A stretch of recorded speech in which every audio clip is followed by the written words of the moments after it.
जीत fix. सोचो धरती रुक गई तो क्या होगा। सोचो अगर हवा रुक गई तो क्या होगा। सोचो अगर किसी ट्रेन का सफर 2000 किलोमीटर है और वो 400 किलोमीटर पर जाके ही रुक गई तो क्या होगा। सोचो अगर पूरी पृथ्वी का पानी समंदर में ही जम करके एक जगह पर रुक गया तो क्या होगा। सोचो अगर डॉक्टर ऑपरेशन करते करते बीच में रुक गया तो क्या होगा। सबका एक ही जवाब है कि उनका होना ना होने के बराबर हो जाएगा। धरती घूमने से रुक गई तो उसके होने का कोई फायदा नहीं, असंतुलन हो जाएगा, जीवन समाप्त हो जाएगा। ट्रेन का बीच में रुकने से अच्छा है वो चले ही ना, क्योंकि बीच में रुकने वाला ना इधर का होता है ना उधर का। अगर नेचर में हाइड्रोलॉजिकल साइकिल यानी कि जल चक्र बंद हो गया तो भी जीवन समाप्त हो जाएगा। और अगर डॉक्टर ऑपरेशन करते हुए रुक गया तो फिर उसका बेहोश मरीज कभी भी होश में नहीं आएगा। अगर शुरू कर दिया है तो खत्म करके छोड़ो, अपना मकसद पूरा करके छोड़ो, चाहे कितना भी बड़ा सेक्रीफाइस करना पड़े। तुम्हारा हमेशा मेहनत करना ही तुम्हारे जिंदा होने का सबसे बड़ा सबूत है। और अगर लाइफ में तुम कुछ नहीं करना चाहते तो जियो एक मुर्दे की तरह, जिंदा लाश बनकर। हमेशा काम ना करने के बहाने ढूंढते रहना।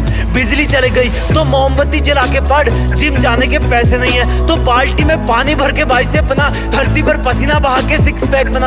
अगर मोबाइल में नेटवर्क नहीं आ रहा तो किसी और के मोबाइल से बात कर, खत्म कर और काम पर लग जा। वेट मत कर नेटवर्क के आने का। अगर स्टैंड पर बस नहीं आ रही तो भीड़ से थोड़ा हटकर स्मार्टफोन में खोए हुए इंसानों की तरफ देख के सोच कि तू आज इस भीड़ का हिस्सा क्यों है। नहीं चाहता था ना तू भीड़ का हिस्सा बनना, तो फिर जो शुरू तूने किया है उसको खत्म कर। चाहे तू किसी भी टाइम में हो, किसी भी जगह पे हो, किसी भी मौसम में हो। बड़ी बड़ी दिक्कत यह है कि तुम बार बार घड़ी की तरफ देखते रहते हो।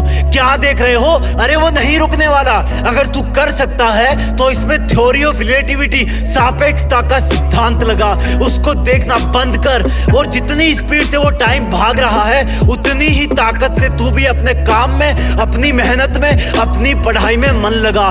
जब तुम भी नॉन स्टॉप मेहनत करोगे तभी तुम टाइम के साथ ढल पाओगे। किसी महान काम को अंत तक अंजाम देने के लिए लगातार काम करना पड़ता है। अगर कोई महाराजा युद्ध करने जाता है तो वो अंत तक लड़ता है, जब तक वो विजेता ना बन जाए या फिर जब तक उसके प्राण ना चले जाए। आज तुम्हें कोई दुश्मन के पास नहीं भेज रहा, क्योंकि ऊपर वाले को पता है कि तुमने तुम्हारा सबसे बड़ा दुश्मन खुद को ही बना रखा है, जिससे तुम कभी जीतना तो छोड़ो, जीतने की सोचते भी नहीं। जिस दिन तुम दुनिया को डील करने से पहले खुद को डील करना शुरू कर दोगे उसी दिन से तुम जिंदा माने जाओगे, क्योंकि तुम्हारा खुद के काबू से भागना ही तुम्हारी मेहनत को बीच में रोकने की सबसे बड़ी वजह है। तुम्हें कोई जबरदस्ती नहीं रोकता है, ये तुम्हारी इंद्रियों का स्वार्थ है, जिसको काम चोरी में मजा आने लगा है। थकना नहीं पड़ता, पसीना नहीं बहाना पड़ता, आंखें किताब में नहीं घुसानी पड़ती, मीठे मीठे काल्पनिक सपने देखने में कोई दिक्कत नहीं होती। धीमे चलो या तेज चलो लेकिन चलते रहो, लेकिन इतना धीमे भी मत चलना कि टाइम तुम्हें पछाड़ दे, क्योंकि सब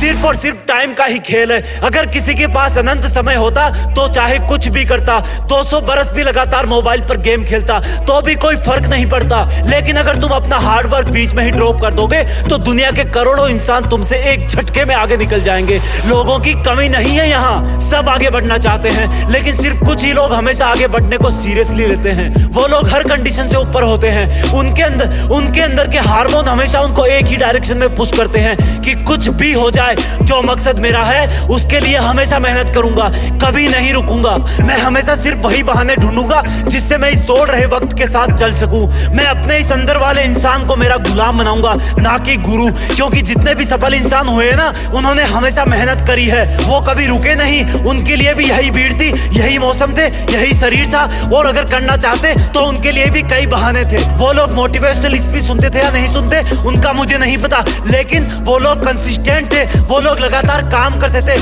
और यही राज था। आपकी जीत को फिक्स करने के लिए हम ऐसे बहुत सारी वीडियोस लाते रहेंगे। वीडियो फॉरवर्ड करना और जुड़े रहना। जय हिंद, वंदे मातरम।